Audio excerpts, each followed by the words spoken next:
Excellent. I think I'm live. All right. Yay. I am live on Facebook tonight for on behalf of BDSM Education Group and the other admin and moderators. I want to welcome you, and I can see the chat window presently. And so if you have any questions as we go along, if you just go ahead and chat them into the comment section of this live video. I'll be able to see them and then I'll be able to respond live. And of course, this will be recorded and it'll be kind of broadcast, whatever you call it. It'll be within the group, but all of your comments and all of the chat and the video itself, everything is going to be within the privacy of the group. It's not going to, it won't be no one will be able to see it outside of this education group, and so all of your privacy is really important to us. I know we had somebody who tried to join the group earlier this week who said that they were researching a book and they wanted to use material, and we weren't comfortable letting them in the group because of your privacy. We really respect your privacy. We want this to be a safe place for you to learn. We don't want people taking things that you write and publishing them without your consent. We don't know that that would take place exactly, but we just definitely always want to keep your privacy as a number one. And so let me just refresh my screen here, make sure that everything is coming out good. All right, excellent. Thank you for those of you that are watching. It says I got 3, 5, 6, some odd people watching at the moment. Thank you for everyone who RSVP'd. It's very encouraging to see that 20 or so people RSVP. I do realize that everyone may not be able to catch the live broadcast, and that's okay. Uh, it's obviously going to be recorded. Welcome to all the new people in the group this week. I think we had about 34 or some odd people, bringing us up to over 700 now in the group. And of course, some of those people obviously are inactive. Some people are just kind of lurking, and so that number may go down a little bit. We generally kind of go through and just kind of anyone who's not active and contributing to the group, to conversation and reactions and things. We kind of purge those people just regularly. We want to keep a good active group. Anyways, so tonight's um, live video topic, Jen and I got together and we wanted to start doing, topics for anytime I went live, so that anyone who had a question would know what topic to be asking on. And so this week, I wanted to cover what's called spiritual BDSM. The the phrase, well, sacred kink is a phrase that was coined by a friend of ours named Lee Harrington, or a friend of Jen's named Lee Harrington, who has some popular video or some popular a popular book on shibari that everyone knows, and also has a couple books on more of a spiritual kink element, and has some books on some LGBTQ books as well. Anyways, uh, he coined the phrase sacred kink. Just to note that for some people, there's a spiritual element to BDSM.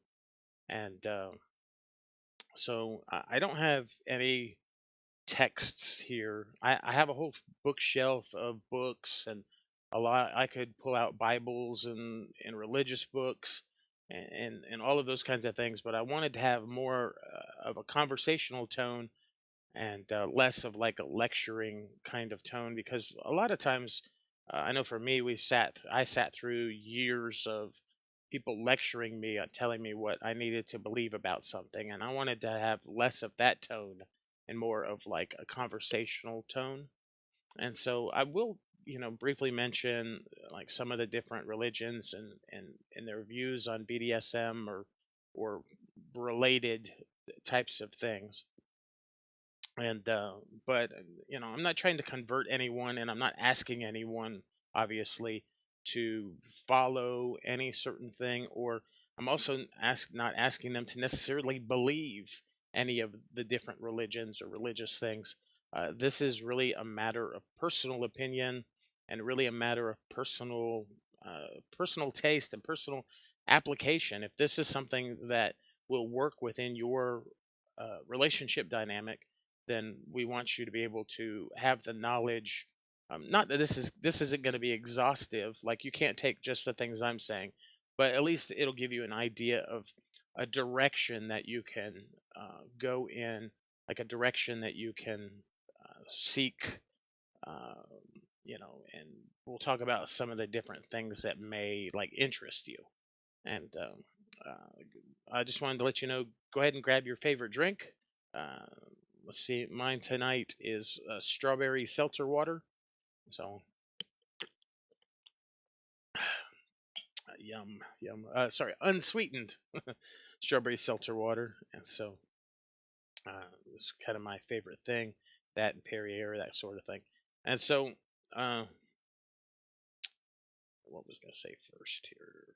So, my background, that's what I want to say. My background, I spent about 23 some odd years in religious studies. Mine was in more of a Christian background, more of an esoteric Christian background, a charismatic type for a number of years, and also more of a mainline. I kind of fluctuated and I tried a lot of different aspects of Christianity out. Um, I was just trying to, and a lot of it, I was trying to find myself. And in the meantime, I spent about 6.5 years of personal, really in depth theological study. And then I spent nearly 4 years obtaining a college degree in theology as well. And so, with a university. And so, I have a lot of education. I haven't really had the opportunity to talk a lot, although on whips, chains, and duct tape, and just kind of off and on, I have had some opportunities to talk about sex magic, and I'll bring that up, of course, tonight as well. But coming from my background, Christianity actually has a pretty decent view of BDSM. It doesn't have, it has lots of limitations because a lot of people in Christianity might see it as sexual immorality or whatnot.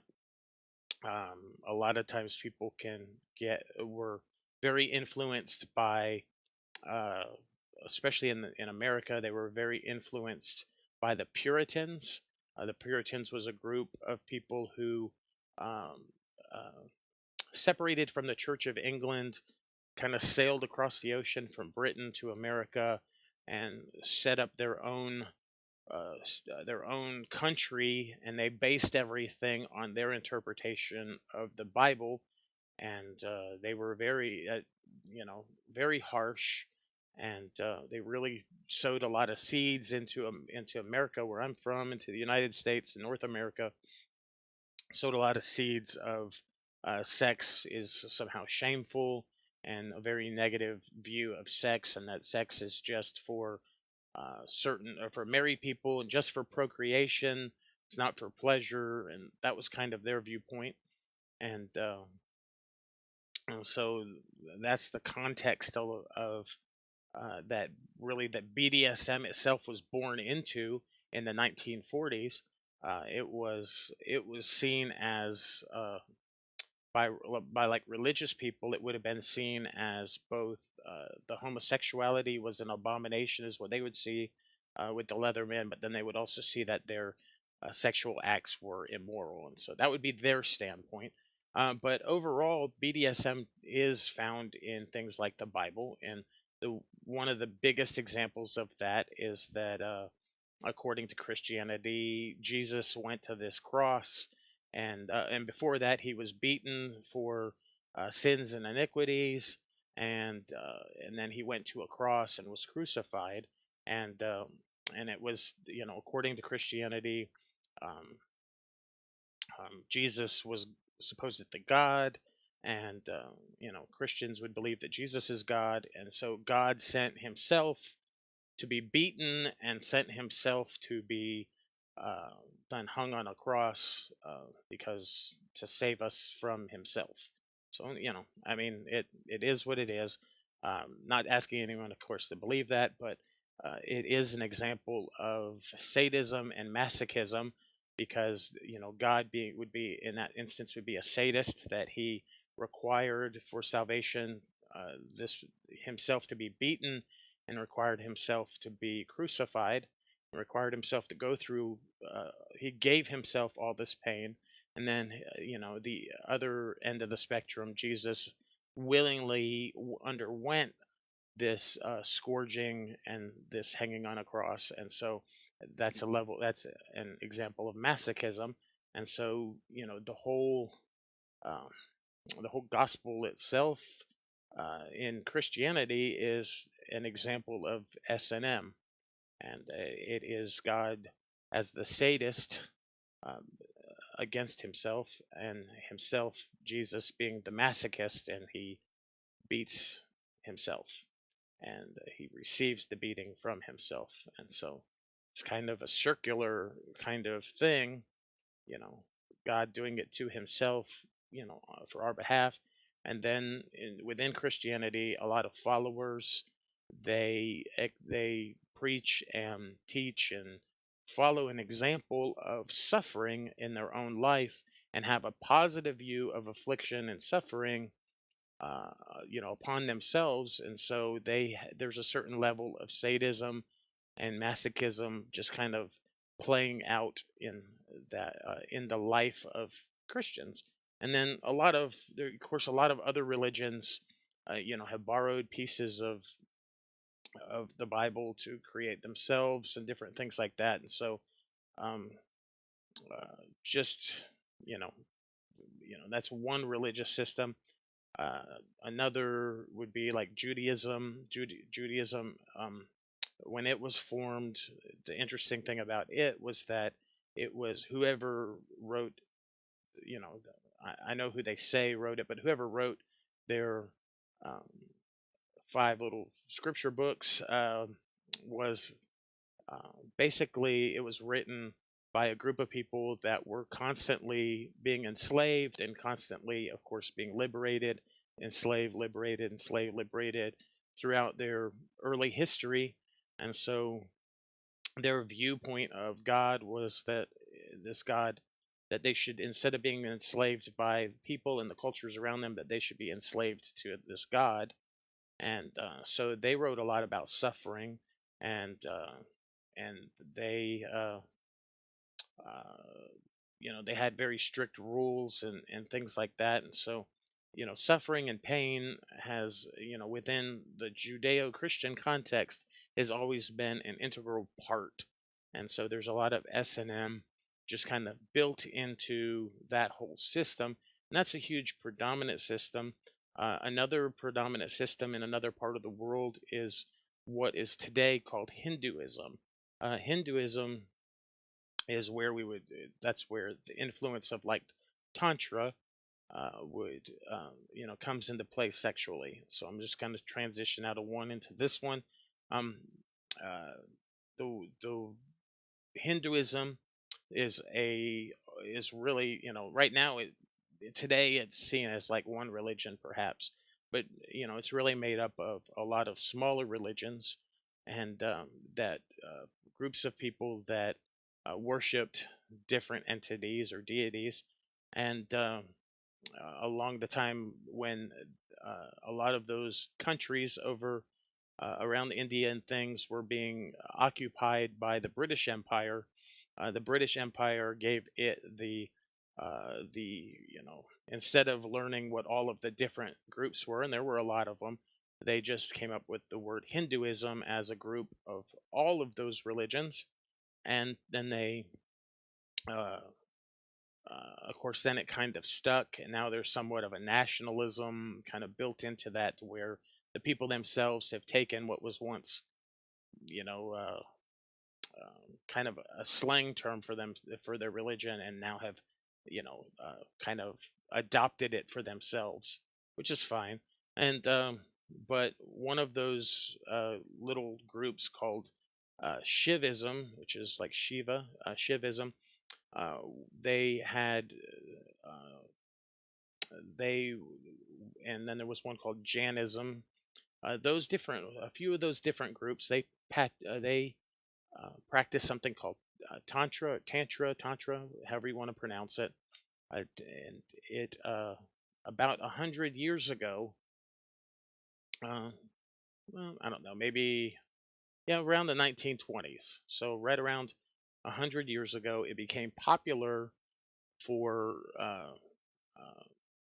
people in the West, people over here in people in Europe, and then people in the Americas. It became popular. Different um, Eastern kinds of things and fortune telling and different types of things became popular, and they kind of stripped uh, tantric practice out of that religion, and then apply just the uh, sex related parts to and just kind of stripped all just the sexual aspects of tantra apart from the rest of the religion, and then just kind of uh, built this idea of tantra or tantric practice, this whole kind of like Kama Sutra, Tantra, this kind of sexual practice, and that has somewhat found its way into a lot of practices of BDSM as well. We see groups or couples and groups um, using like people who are into more of a mental, like the people that are generally into like mind fuck and hypnosis and those kinds of things. People who are into mental BDSM a lot of times are involved in incorporating tantra into their uh, into their uh, into their BDSM. The thing to really note about that is that it's only about 100 years old, and so a lot of times they'll claim that the roots are, a lot go back a lot farther, but they don't really go back a lot farther because, or I mean, they do as the religion as a whole, but really the sex-related part is really only about 100 years old, where they've just kind of thing. So they've done quite a good, some of it is applicable, but sometimes it's kind of difficult when you pull one little piece out of a religion. It's sometimes difficult for um, you to be able to do the working correctly because you don't really have all the rest of the context that works along with that sexual aspect. And so um, it may or may not be as successful for you if you wanted to you know study tantra, for instance. If it was something that interested you and you wanted to be able to incorporate it into your BDSM, it would be good to look back farther than 100 years and look back at the more complete religion, just so that you could get a better idea of tantric practice. And so any resources that are about 100, or within the last 100 years, within the 1920s and up to today, are going to be skewed in that way. So that was just something I wanted to mention. And then, of course, I want to. We're gonna have time for Q&A if anyone has any questions. But it looks like there's only a couple people watching, so I think I've lost most people. And maybe people thought this topic was going to be something other than what it is. They thought that they were maybe they thought I was going to lead off with sex magic, but I didn't really go there yet. And so maybe I'm boring. I don't know. We'll see. But which is perfectly okay. Some of the BDSM things are not as popular as other things, and this is a topic that is like that.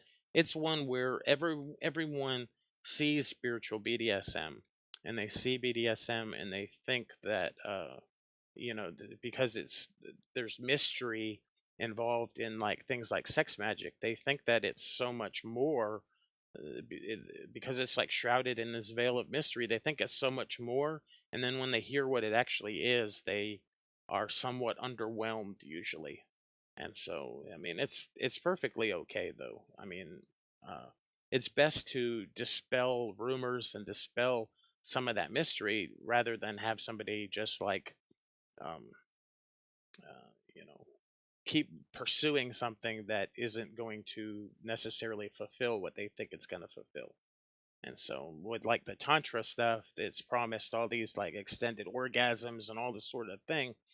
And you're going to have real, most people are going to have a very limited success rate with it because it's a piece of another religion that was kind of separated apart and and kind of modernized in a way.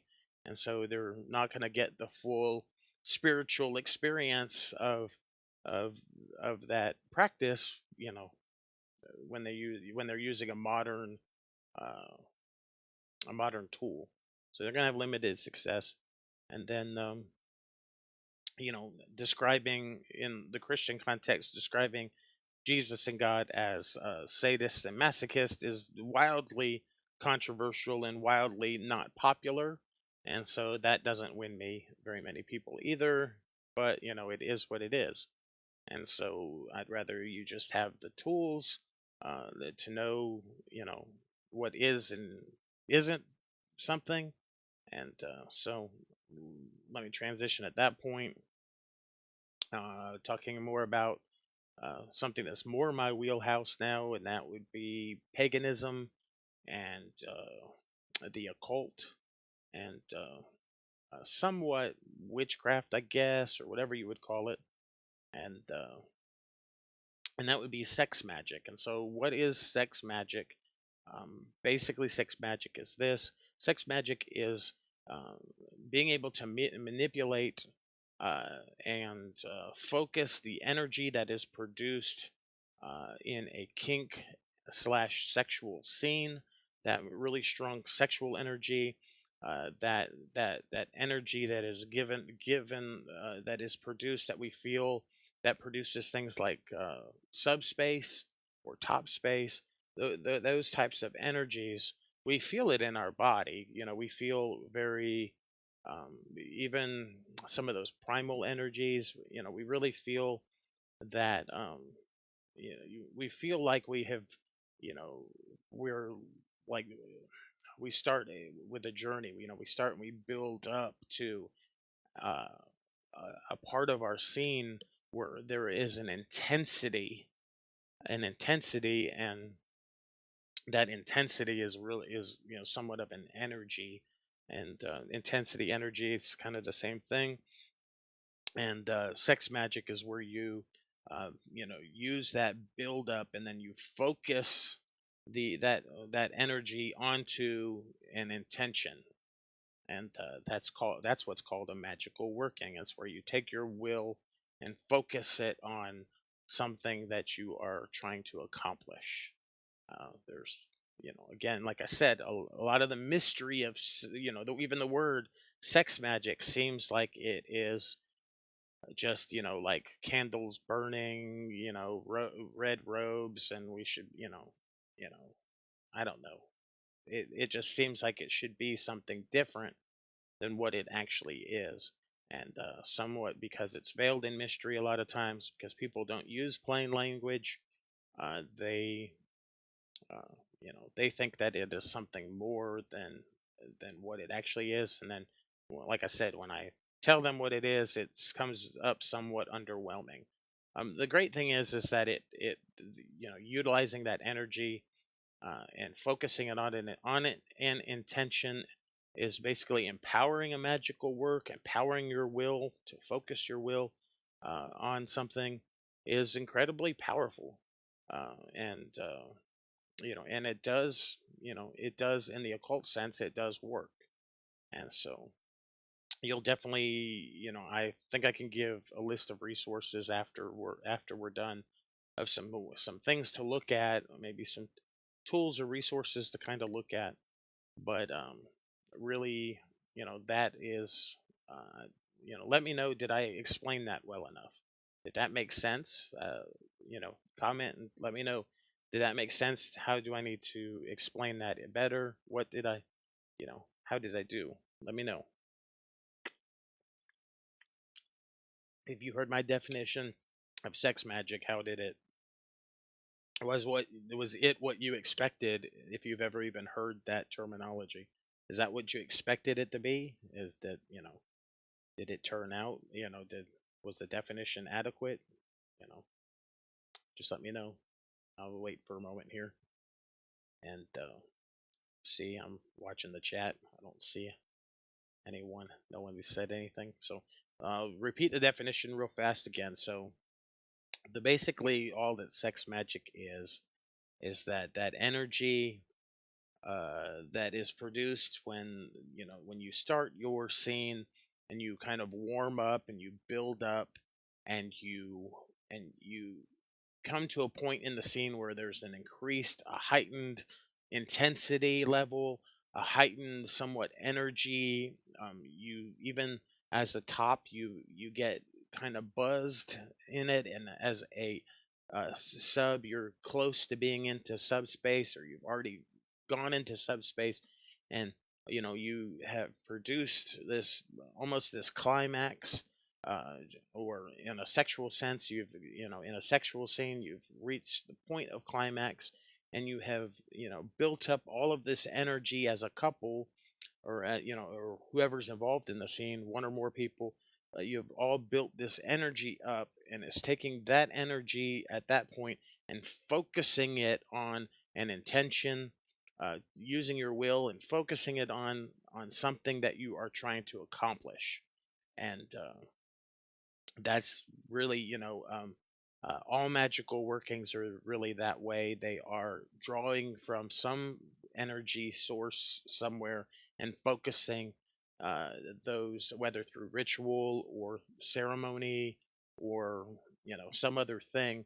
They are focusing all that intention onto something that they are trying to accomplish. And so, somebody who's into like takes their little crystals and you know s- puts them out in the moonlight and tries to energize their crystals.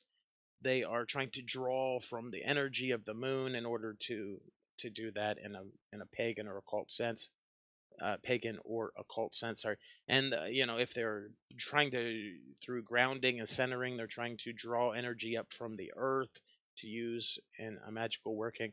Well, sex magic is drawing that energy from a scene or from sex, and focusing that energy on an intention. It can also, in solo play, sometimes people will use toys and masturbation and things like that to come to that same point and use that climactic energy, in their intention. And so that's what it means in the occult, in the pagan, in the witchcraft, and the lots of whatever your different bent is. Really, you don't have to be any of those things. In a very secular way, in a very non-religious way, you can accomplish the same exact thing. I am not. I don't have any kind of deity that I follow. I don't have. I wouldn't really consider myself a. Um, I don't know, a pagan or a witch or any of those kinds of things because I don't really follow any of that stuff. I guess I'm very much a humanist. I guess I would say, and so I would just believe that and follow that I am using my own will and my own thing and my own person and desires in order to accomplish to exert my will or assert myself into the world or into the universe or whatever you want to call it. And so that is how I so I don't when I do like a sex magic or a magical working in that way, I'm not doing it uh, based on any special deity. Sometimes people will try to draw like power from deities. Even in the Christian sense, they do that. They try to. draw power from the spirit or whatever, the Holy Spirit.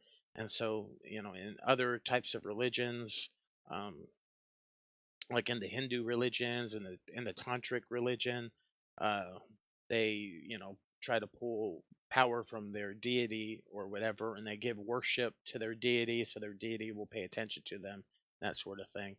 And yeah, okay.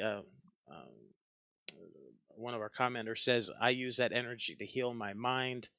I channel in a circular motion between my partner and I, or channel it." Yeah, yeah. It's definitely a give and a receive, and you're definitely uh, you know uh, giving something to your partner, and your partner's giving back to you, and it is somewhat circular. It's kind of going back and forth, and it really generates a certain uh, a certain intensity of energy, and so it so but as I was saying, people will draw from different deities, whatever yours is, or if you don't have, well, whatever yours is, if you have one, and they will try to draw energy and use it for things. And they try to, like I said, they worship them so that those deities will pay attention to them and uh, you know, give them the energy to use to do things, I guess would be the way to say it. And that's really kind of how religion works in all of its aspects. And then those of us who don't really have deities that we follow, we oftentimes generate, either draw it from nature or generate it ourself. Uh, um, yeah, you can draw it from yourself. You can draw it from your. Somebody mentioned one of the chakras. You can draw it out of your body. That's somewhat of terminology that is somewhat of an Eastern view, which is great. Um, but it can also be somewhat secular too. And but we just we generate the energy from ourselves in order to accomplish things. And even you'll find even people who are atheist, people who don't really believe in anything other than in any religions, can also accomplish things, because we all try to assert ourselves into the world no matter what, just in general.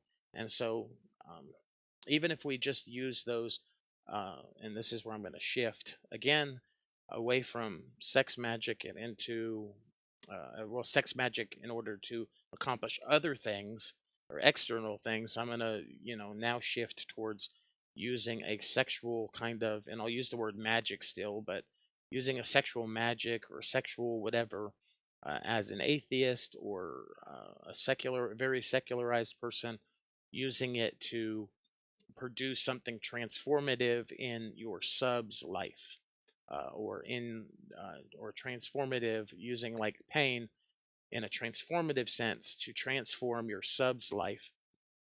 A lot of times we try to get our sub into subspace, and then that's we recognize that there is, excuse me, we recognize that there is a euphoric type of uh, a very scientifically based euphoric response to pain, the giving and receiving of pleasurable pain. And in that scientific sense, it's very scientifically proven that endorphins and different things in our and adrenaline and different things in our bodies produce somewhat of a euphoric effect in response to the increasing of pain that is received during a scene. And oftentimes that happens both in a submissive, and we call that subspace, and a lot of times it happens to a top. We call that top space or dom space, however we want to put it. Those are just the terminologies that we use for it. And so we can utilize the energy that we produce to produce a more transformative effect. And so a lot of times pain can be used to overcome trauma. It can be used to overcome anxieties. It can be therapeutic in a lot of ways. I want to stop and pause for just a moment that while BDSM is therapeutic, it does not ever replace traditional and professional therapy or uh, you know uh, like getting professional counseling or any of those types of things. So we definitely want to stop and pause and note that while BDSM is therapeutic, it is supplemental to if you have any need for professional counseling, you definitely, we want to say that you definitely should get it. Uh, you definitely should get professional counseling or therapy in some way. Uh, just like, BDSM can be used to help manage pain for people who are in chronic pain. It also does not it doesn't replace getting medical attention and uh, pain relief through medical means. And so we wouldn't want somebody to just use BDSM without also consulting a medical professional of that they are comfortable with to deal with pain. And so but back to what we're saying is that something therapeutic and transformative can happen in your sub's life without the absent or with the absence of any deity, without the absence of any religion at all. A certain transformative work can take place. And so anyone, when I use the word spiritual BDSM, I'm not talking that you have to uh, believe in anything spiritual. It can be just utilizing the scientifically proven, in order to just do a transformative. It's really more of a um, it can be somewhat of a, I use the word spiritual, but it can be somewhat of a psychological transformation.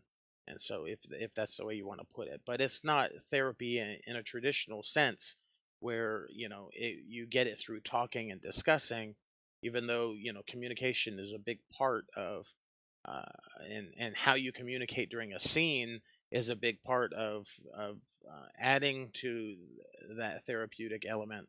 It's not, it also accompanies a lot of SM play or bondage or um, uh, you know discipline and you know any number of kinks. But oftentimes we're talking about more of the SM related. And so even if you don't like to uh, even if you're not into impact play, in order to get somebody into subspace, a lot of times you have to stimulate them in some way, and so you definitely need to add a level of intense stimulation in order to build that energy. And so that stimulation may be more sexual than it is kink related, but it could be using a vibrator or wand or something like that, so it doesn't have to necessarily be pain related in that way, but it has to, and you have to generate that energy or generate that effect with a lot of stimulation. And so um, I don't know. I don't know if anyone has had any questions yet. I haven't really seen anything. Thank you though for y'all's feedback. Um, uh, and so just to kind of, while I'm waiting for any of the questions, just to kind of give you an overview of the things that I've talked about, especially if you are just on now.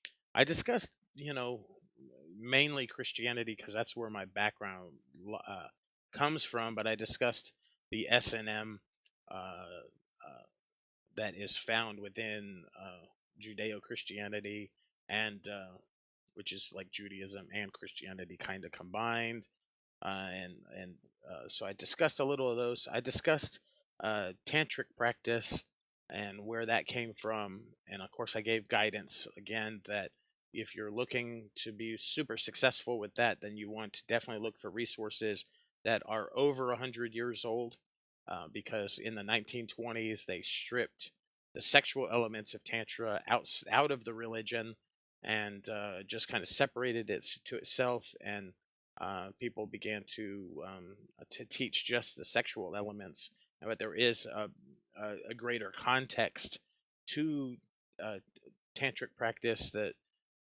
really kind of helps feed that um, that practice. And so, if you want to be super successful, you should probably look for older resources or resources that draw from that older time.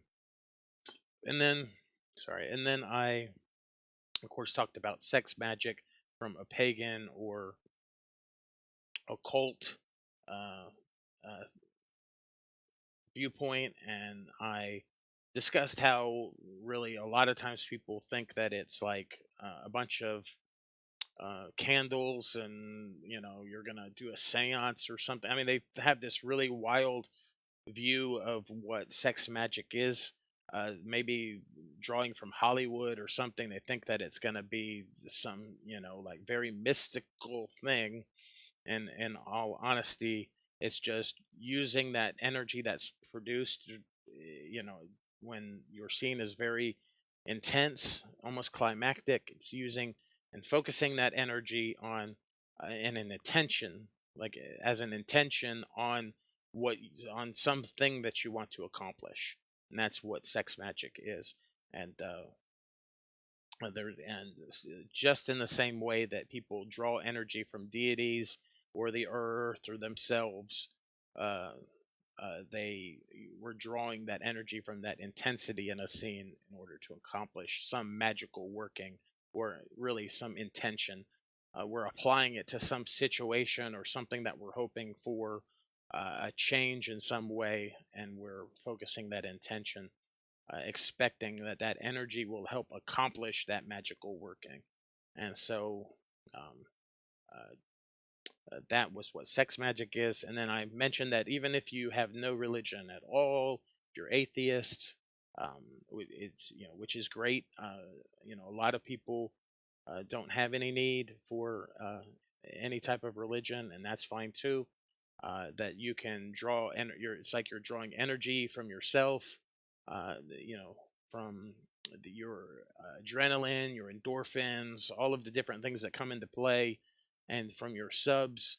Uh, Endorphins and adrenalines and all those types of things, drawing that energy that comes together to accomplish something transformative or therapeutic in the life of yourself and or your submissive through BDSM.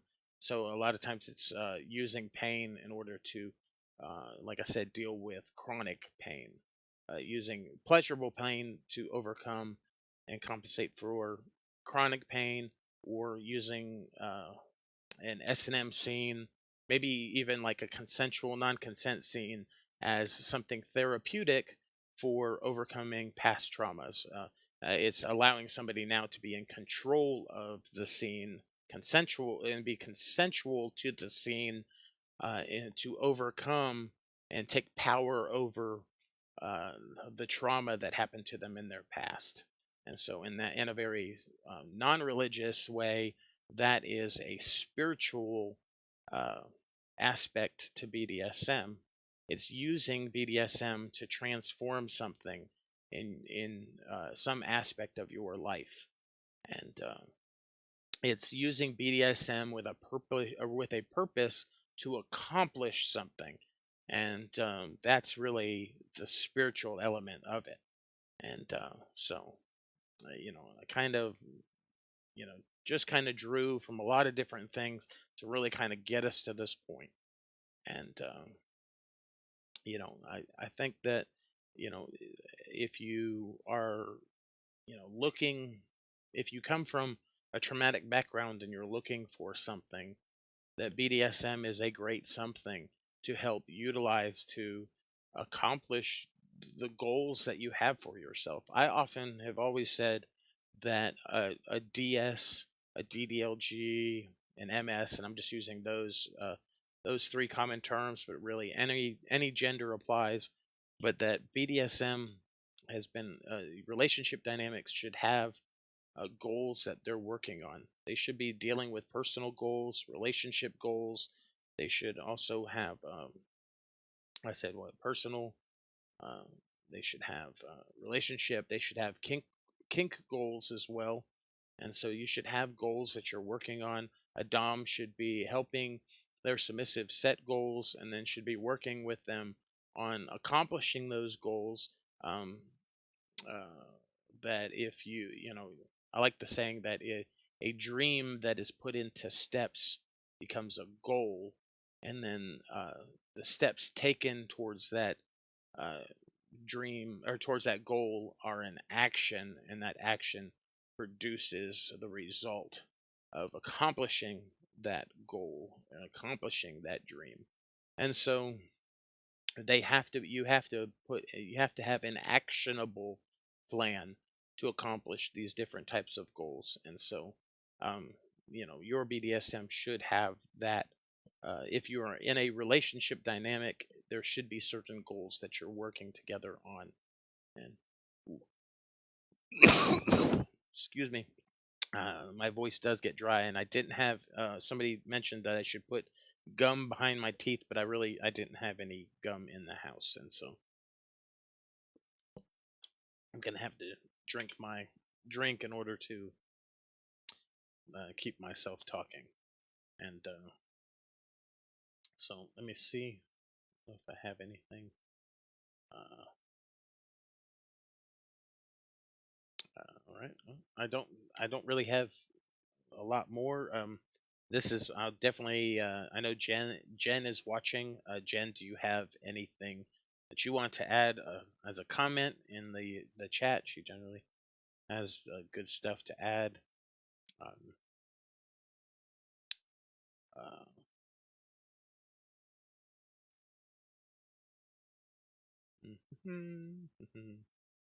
just kind of waiting here to see if anyone has any comments or questions.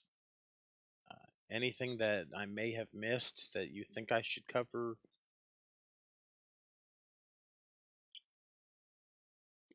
I can give a couple suggested reading sources for the different things that I talked about.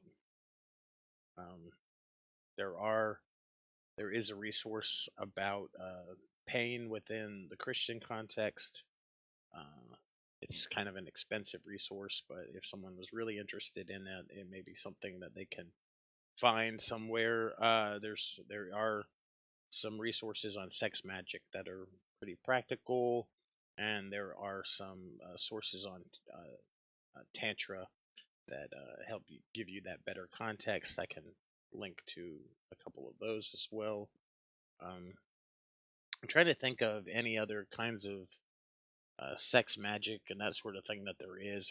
There's a lot of books about sex magic, but there's not a lot of very practical books that tell you. I know that like Aleister Crowley had a certain degree of sex magic that he incorporated. I know he drew from resources like yoga and different things like that, and he drew from Eastern practices and westernized them in order to develop his occult stuff for the Golden Dawn. And so I know he performed some different types of sex magic. Oh, I do want to share this really neat thing. This is a neat factual thing. So a guy named John Dee was a famous astrologer. He was an astrologer for one of the queens in England, and I believe, yeah, one of the queens of England. I don't remember the exact time frame, but I want to say maybe the 1500s, something of that nature. Uh, Maybe in the 1600s. This, a wide scope of things. But John Dee was a famous astrologer and a famous, somewhat of a alchemist and um, somewhat of a magician. But back in his day, everything had to be done within the scope of the Christian Church, because there was no you weren't allowed to be an occultist back then. It would have meant a death sentence. But he gave the most accurate astrological readings to this queen, so he was the trusted source.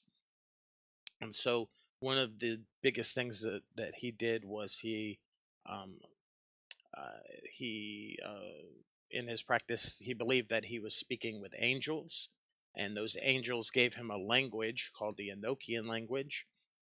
You can find that Enochian language printed most famously in Anton LaVey's The Satanic Bible.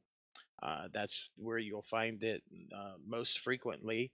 You can also find the Enochian language online, of course, but um, the interesting thing about Anton LaVey was that his Church of Satan in the 1960s was growing in popularity, and someone came to him and said, "Hey, we really think we could market a book for you." And so he kind of had this short period of time to come up with material for the book, and so he drew from some different sources to compile this satanic Bible, and he one of those resources was John Dee's Enochian language, and this angelic language, which in modern Christianity is kind of akin to speaking in tongues, and but this was a very early form of that. It's interesting that a Christian claiming to speak tongues made their way into the Satanic Bible. That's kind of an odd twist of events there. But one of the most famous things that I wanted to that I thought was interesting was that the angels would give John D. Uh, different tasks to complete in order to uh, um, obtain different levels of magical um, sensitivity, or kind of to rank up in magical practice, and to for them to reveal greater mysteries of the occult to him. And the top level that he attained, the angels told him that in order to really push it and really get to the next level, that he needed to exchange wives with another man, and have basically kind of have this swinger sex kind of thing. And so, of course, back then that was wildly inappropriate for that time. That was wildly outside the scope of anything anyone would have done. It was, sex was definitely not. No one exchanged wives. No one exchanged partners and had sex with another man's wife and then give their wife to another man to have sex. So there was no full swap kind of thing. Well, I just thought that was very interesting, that in order to obtain this greatest level of occult power, that these angels that gave him this language supposedly told him to swap partners in order to accomplish that. It was told that he did not really enjoy it. Of course, I don't understand how any man could really say that, but I guess the pressures of his day, really, uh, you know, made it so frowned upon that he didn't enjoy it, and it caused a lot of strain and hardship on his marriage, and I think that he caught feelings for the other woman, and it was just created a whole mess. And he said that that he ultimately he regretted it, but that that was just interesting. That was just an interesting story, an interesting tidbit.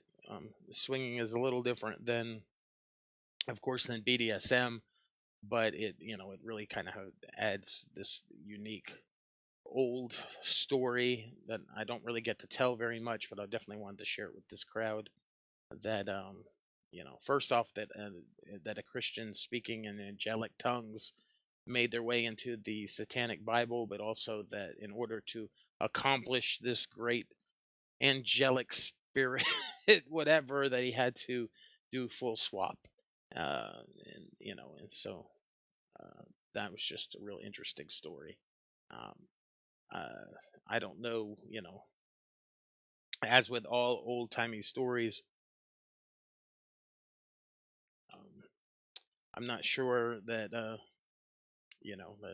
uh, it wasn't just an excuse that some man used to do some swinging or whatnot, but apparently,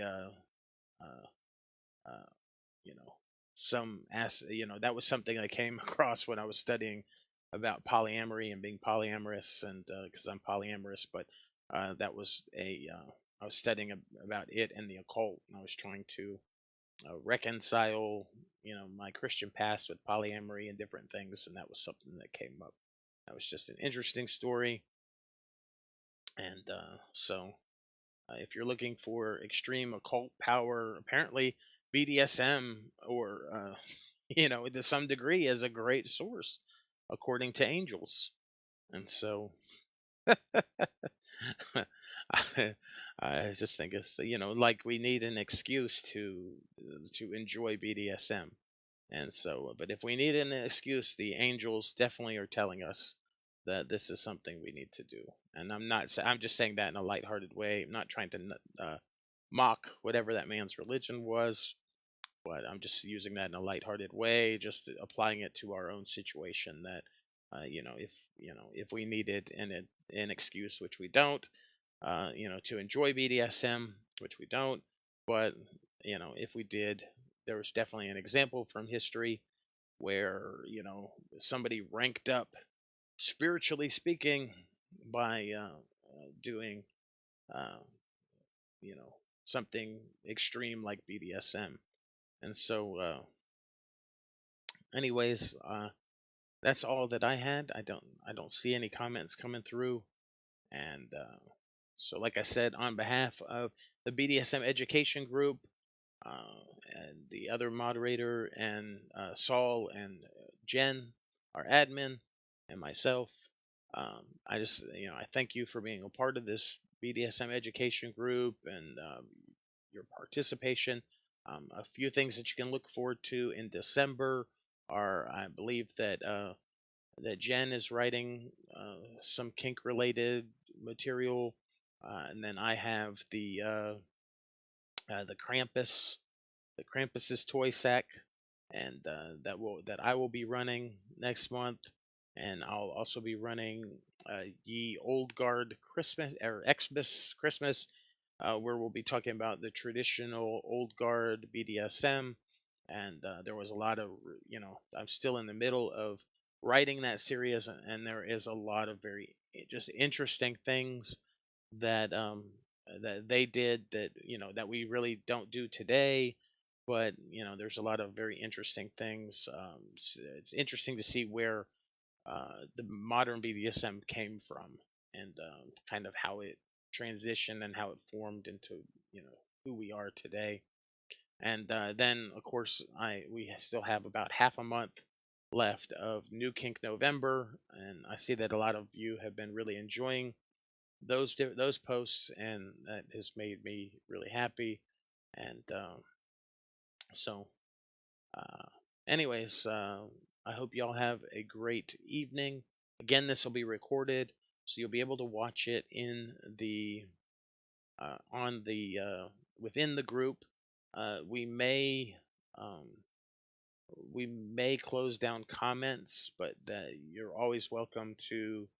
Uh, we'll try to come up with a way that if you had some questions related to the things that I said tonight on magic and things, I think I'll make a post about the resources as a separate post, and then you'll be able to comment any types of questions related to this video on that one. But we'll in a little bit we'll close down the comments here on this video itself, and move on forward. All right. Well, thank you. Y'all have a good rest of your day, and thank you for watching. Thank you for joining me.